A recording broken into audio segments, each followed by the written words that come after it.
Ils avaient juré que c'était une folie. Construire un pont avec des pneus brûlés. Ressusciter un pays avec des ruines. Pourtant, sous le soleil de Ouagadougou, les flammes du caoutchouc fondu ont éclairé la première arche noire qui unit deux rives autrefois séparées par la peur. Quand Ibrahim Traoré s'est penché sur cette poussière rouge du Sahel, il n'a pas vu des déchets, mais un plan de salut. Alors, demandez-vous, si un simple déchet peut soutenir un peuple, que pourrions-nous rebâtir, nous, avec ce que le monde rejette ? Ce qui semblait au départ un simple projet d'ingénierie devint une déclaration politique. Ibrahim Traoré, jeune président du Burkina Faso, affirma que la dignité ne s'importe pas, elle se forge. En ordonnant la collecte de milliers de pneus abandonnés, il lança un pari risqué, prouver que la souveraineté pouvait naître du rebut. Le bénéfice promis était clair. Si un peuple parvient à transformer ses déchets en fondation, il reprend le contrôle de son avenir. Mais derrière cette audace s'étendait un champ d'incertitude. Sécurité, économie, symbolisme. Un pont ne suffit pas à unir une nation. Pourtant celui-ci éveilla une énergie collective, un sentiment de revanche douce contre la dépendance. Les critiques voyaient un coup médiatique, les partisans, une renaissance. Ce contraste devint l'essence du mouvement. Tester si la foi d'un peuple pouvait remplacer les milliards d'aides étrangères. Le risque était immense, la récompense existentielle. Et au cœur du pari, une idée simple que Traoré répétait. L'Afrique ne doit plus demander, elle doit construire. Le tournant survint en 3 mois à peine. Un délai dérisoire pour les standards internationaux, mais suffisant pour faire trembler les certitudes. Le premier pont écologique du Burkina Faso fut achevé à partir de pneus fondus, reliés par des barres d'acier récupérées. 3 mois, 300 ouvriers, un miracle de caoutchouc et de volonté. Ce chiffre devint le symbole du baseline delta africain, du déchet à la structure, du doute à la preuve. Avant cette prouesse, le Burkina Faso figurait parmi les nations jugées non industrialisables par les observateurs étrangers. Les infrastructures, rongées par la dette et la sécheresse, semblaient vouées à l'abandon. Pourtant, sous l'impulsion d'Ibrahim Traoré, les ingénieurs militaires et civils se mirent à refondre, presser, réinventer. Les premiers camions traversèrent la rivière Tval et les enfants y jouèrent, comme sur un terrain de liberté. Les chaînes d'information, d'abord sceptiques, arrivèrent trop tard. La transformation était déjà en marche. Cette mini-révélation dépassait la mécanique. Elle montrait qu'un peuple, en réutilisant ce que le monde méprise, peut inverser la hiérarchie du possible.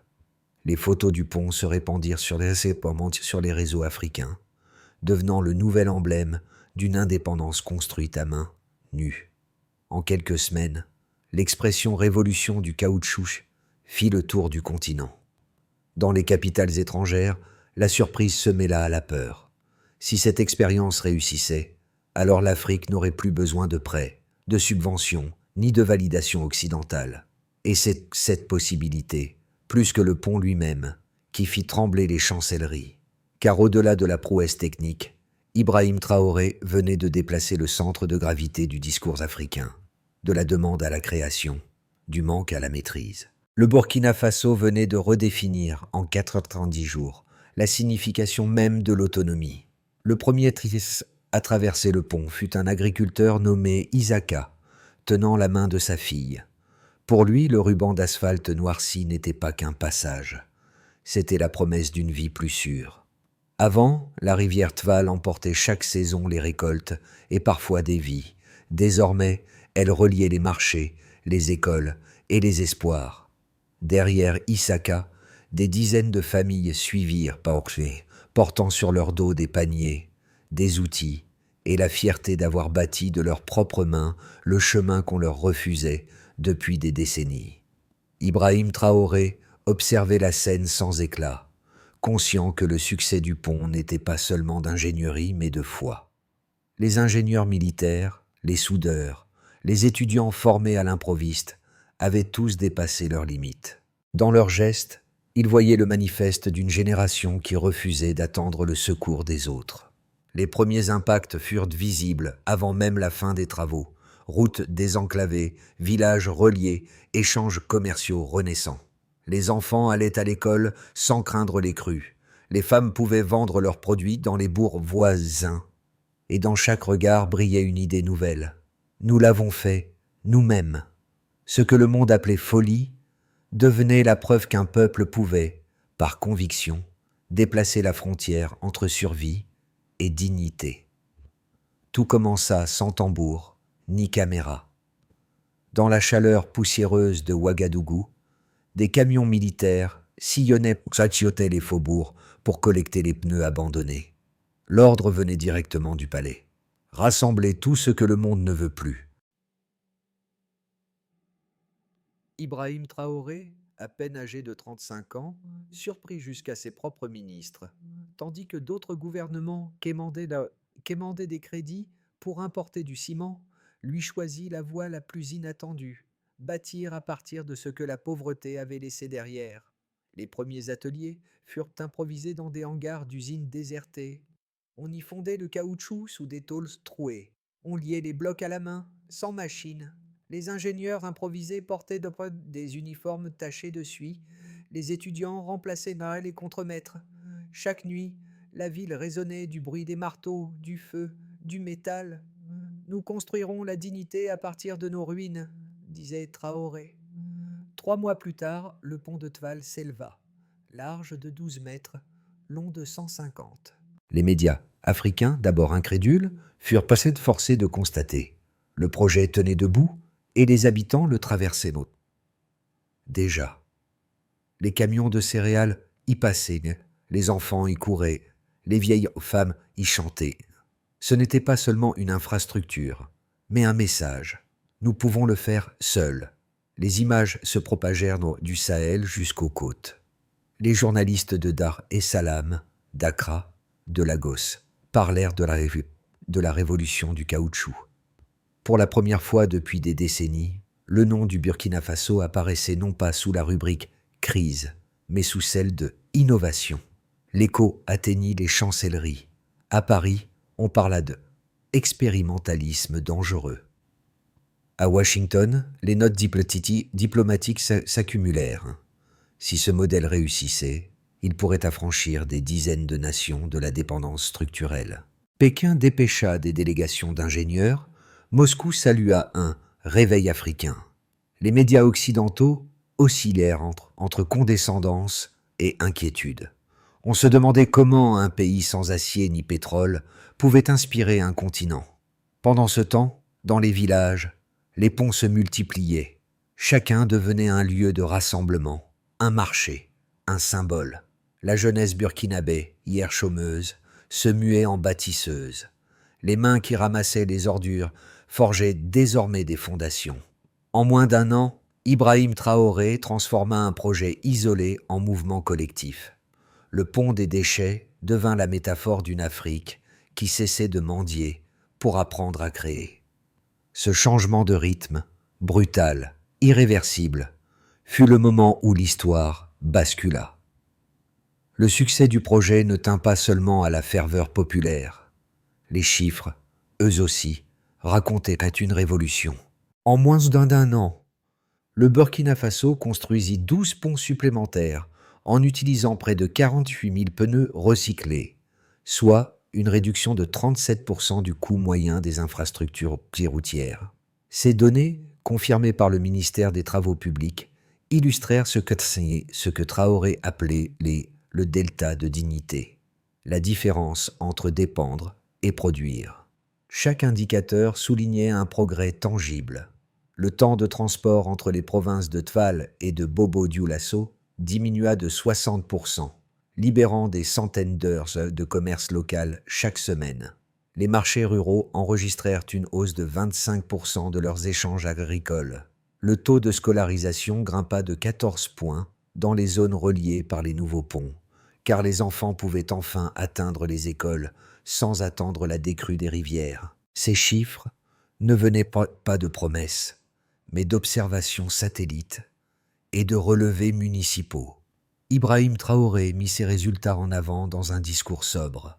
Nous n'avons pas l'acier, ni l'or, ni le pétrole, mais nous avons des mains, et les mains peuvent bâtir des empires d'équilibre. » Sa phrase circula dans les réseaux sociaux comme un manifeste.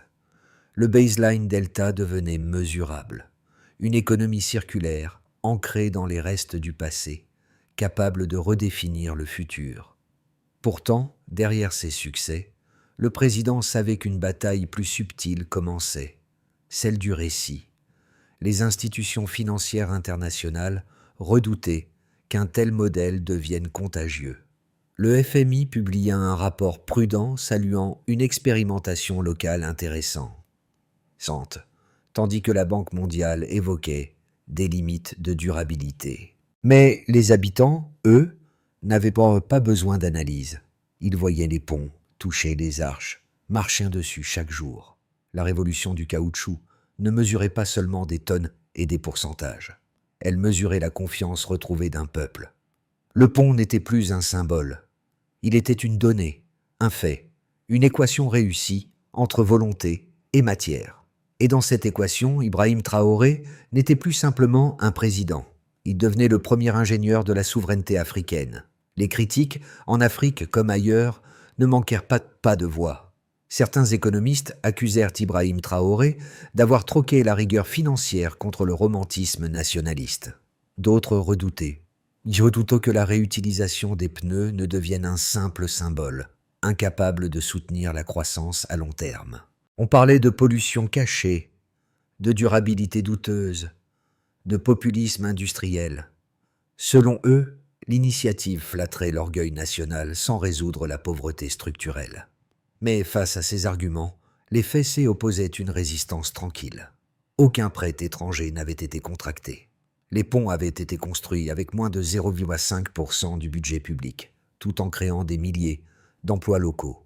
Les analyses indépendantes montrèrent que les émissions de CO2 liées à la production de ciment avaient chuté de 18% sur l'année. Ces chiffres, modestes mais concrets, contredisaient la thèse de l'illusion. Les partisans de Traoré répondaient d'une voix calme. Le développement n'a pas besoin d'être validé pour exister. Pour eux, l'expérience du Burkina Faso n'était pas un modèle économique parfait, mais un prototype moral, prouver que l'autonomie n'est pas un luxe, mais une responsabilité. Là où l'Occident voyait de la provocation, eux voyaient un apprentissage collectif. La vérité se situait sans doute entre les deux camps. Oui, la révolution du caoutchouc restait fragile. Oui, elle exigeait des contrôles environnementaux et une planification industrielle plus large. Mais elle portait en elle une leçon que personne ne pouvait nier. Lorsqu'un peuple se met à construire sans attendre, la dépendance perd son sens. Et c'est peut-être cela que redoutaient ses détracteurs. Non pas la pollution, mais la contagion de la confiance. 8 ponts, 8 symboles, une même leçon. C'est ainsi qu'Ibrahim Traoré résuma la moitié de son mandat, debout devant le pont des nations, encore fumant sous le soleil du Sahel. En moins d'un an, ce qui n'était qu'un pari technique était devenu un phénomène continental. Du Ghana au Niger, des jeunes ingénieurs se mirent à expérimenter le recyclage des pneus, imitant la méthode burkinabé. Mais le vrai tournant se joua ailleurs, dans le regard du peuple. Ce projet leur avait rendu plus qu'un passage, il leur rendait une voix. Dans les villages, les anciens disaient que chaque pneu posé sur le sol effaçait un siècle d'humiliation. Dans les écoles, les enfants apprenaient désormais que la souveraineté se fabrique. Elle ne s'achète pas. Au milieu du voyage, le récit changea de nature. Ce n'était plus une histoire d'ingénierie, mais une épopée civique. Le pont, dans sa simplicité brute, était devenu un miroir. Il montrait à l'Afrique ce qu'elle pouvait accomplir lorsqu'elle cessait de douter d'elle-même. Les effets de la révolution du caoutchouc se déployèrent dans 4 sphères distinctes, nationale, économique, sociale et régionale, dessinant la carte d'un pays en mutation. À ce stade, l'analyse se poursuit avec un nouveau regard. Au Burkina Faso, les infrastructures cessèrent d'être un privilège. Les ponts devinrent un maillage stratégique, reliant plus de 30 localités isolées. Les anciens postes militaires furent reconvertis en ateliers civiques où soldats et étudiants travaillaient côte à côte. L'armée, jadis symbole de division, se transforma en institution constructive. Les fusils cédaient la place au marteau. Ibrahim Traoré parlait d'armée d'ingénieurs, et pour la première fois, ce terme ne paraissait pas métaphorique. À ce stade, l'analyse se poursuit avec un nouveau regard. Les statistiques montrèrent une accélération inédite. Le commerce intérieur augmenta de 27%, tandis que les importations de ciment chutèrent de 40%. Les artisans du caoutchouc recyclé créèrent leurs propres coopératives, exportant leurs modules de pont vers le Niger et le Mali. La Banque africaine de développement, d'abord sceptique, reconnut une innovation à haut rendement social. À ce stade, l'analyse se poursuit avec un nouveau regard. Les villages, autrefois repliés, devinrent des pôles d'activité. Les femmes traversaient les ponts pour vendre leurs récoltes. Les enfants fréquentaient les écoles sans craindre la pluie. Des programmes d'alphabétisation furent ouverts dans les zones rurales, et les jeunes bâtisseurs formés sur les chantiers reçurent des bourses techniques. Le mot « reconstruction » prit un sens intime, celui de réparer la confiance en soi. À ce stade, l'analyse se poursuit avec un nouveau regard. À Bamako, à Accra, à Niamey, on parla bientôt de effet Traoré. Le Burkina Faso, jadis perçu comme un État périphérique, devenait un modèle d'autonomie. Des délégations étrangères vinrent observer la méthode. Recyclage, assemblage modulaire, participation communautaire. Chaque visite renforçait le prestige du pays, mais aussi la méfiance des puissances anciennes. Car plus la réussite s'imposait, plus le silence diplomatique s'épaississait. Ce fut alors qu'Ibrahim Traoré prononça sa phrase la plus simple, celle que les médias retiendraient. « Nous ne cherchons pas la gloire, nous cherchons la dignité. » Ouais, ça les amis, si. Cette dignité, palpable dans chaque village, devint la matière première d'un renversement historique. Le Burkina Faso n'exportait pas encore de richesses, mais il exportait désormais un concept, l'indépendance par la création. À mesure que la révolution du caoutchouc s'enracinait, 3 trajectoires se dessinaient dans les cercles politiques et économiques de Ouagadougou. Ibrahim Traoré, lucide, savait que l'élan populaire devait se consolider avant de s'épuiser. Dans le scénario de base, le Burkina Faso poursuit la construction de 20 nouveaux ponts écologiques, consolidant les gains de l'année précédente. Les partenariats universitaires africains s'élargissent. La main-d'œuvre locale devient plus qualifiée et les échanges interprovinciaux atteignent un niveau stable. Ce scénario, le plus probable, permettrait de maintenir la croissance à plus 8%, tout en assurant une autosuffisance progressive en infrastructures. Dans le scénario le plus favorable, le modèle est adopté par 3 pays voisins dans les 12 prochains mois, formant un corridor de coopération technique. L'Union africaine pourrait reconnaître officiellement le modèle Traoré comme un programme pilote d'économie circulaire. Dans cette perspective, le Burkina Faso deviendrait le centre logistique du recyclage continental, attirant capitaux et compétences africaines. Ce scénario renforcerait la diplomatie de dignité promue par Ibrahim Traoré, plaçant le pays au cœur du renouveau sahélien. Dans le scénario le plus incertain, les pressions extérieures s'intensifient. Sanctions, restrictions de financement, campagnes médiatiques hostiles. Si les circuits d'exportation du caoutchouc venaient à se bloquer, le modèle pourrait s'essouffler, laissant les infrastructures inachevées. Le risque d'essoufflement social et de désillusion serait réel, surtout si les attentes de la jeunesse ne trouvent pas de débouchés économiques concrets. Face à ces chemins divergents, Traoré résumait la philosophie du pays. Nous ne pouvons pas prédire l'avenir, mais nous pouvons bâtir le terrain où il prendra racine.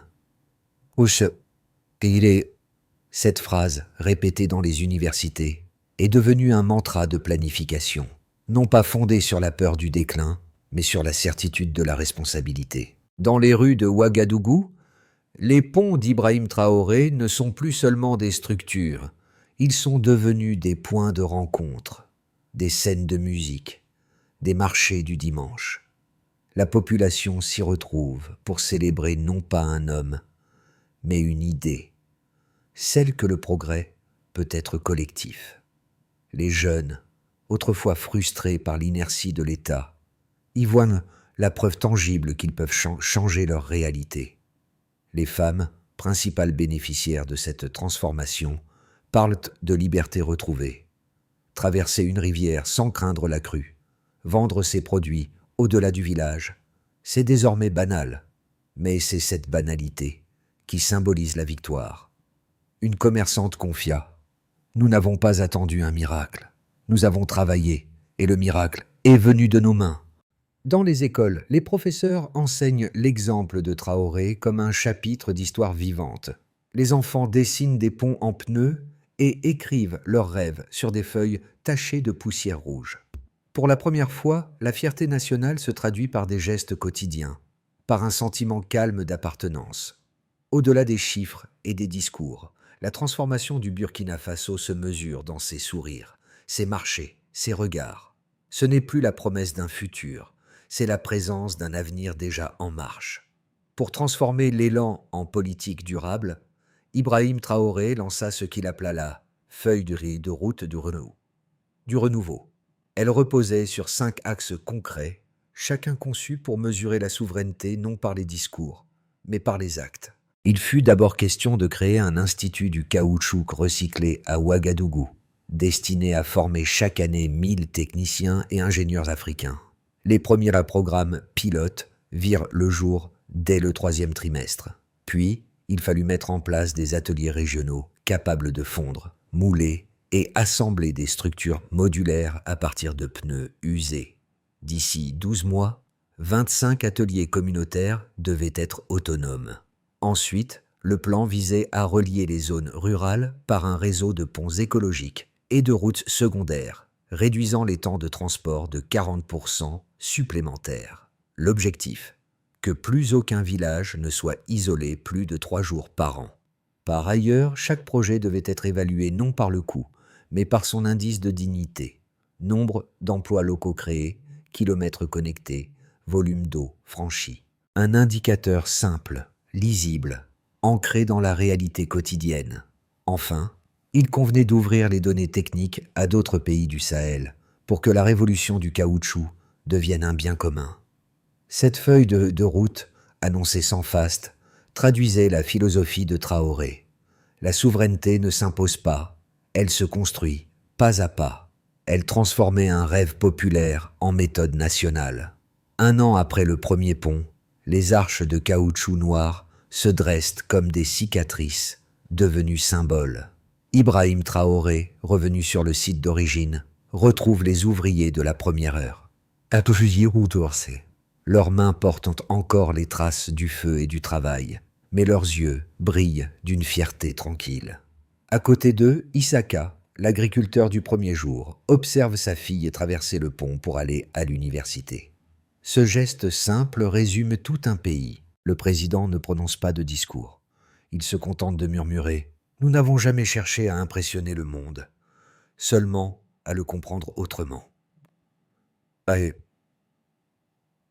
Ces mots, captés par les caméras, résonnent dans tout le continent. La boucle s'est bouclée. Les ponts ne relient plus seulement 2 rives, mais 2 époques, celle de la dépendance et celle de la Renaissance. Le pont de Tfal, brûlant et rugueux, est devenu le motif de rappel d'une Afrique qui avance à main nue, avec la même obstination que ses ancêtres.